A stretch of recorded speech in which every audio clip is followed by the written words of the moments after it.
அஸ்ஸலாமு அலைக்கும் வரஹ்மத்துல்லாஹி வபரகாத்துஹு. கண்ணியத்திற்குரிய சகோதர பெரியோர்களே, நல்லோர்களே, நிறைய பேர் இப்படி ஒரு கேள்வி கேட்குறாங்க. என்ன அப்படின்னா, ஹஸ்ரத் குளிக்கும்போது உது செய்யணுமா அப்படின்னு கேட்குறாங்க.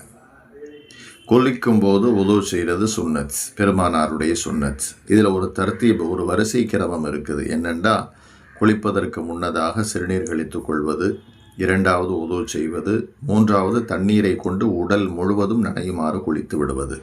இது ஒரு வரிசை கிரமம். சரி, சில பேருக்கு இப்படியும் டவுட் வருது, ஹஸ்ரத் குளித்து முடித்த பிறகு உது செய்யணுமா அப்படின்னு சொல்லி. நன்றாக முழுமையாக சுன்னத்துக்களை பேணி குளித்து முடித்ததற்கு பிறகு உது செய்யணும் என்ற அவசியம் இல்லை. ஏனென்றால் உது செய்தல் என்பது சிறிய அமல், சிறிய செயல். குளிப்பு என்பது பெரிய காரியம். ஆக இந்த குளிப்பு என்பதிலே உதுவும் அடங்கி விடுகிற காரணத்தால் குளித்து முடித்ததற்கு பிறகு உது செய்யணும் அப்படிங்கிற தேவையில்லை.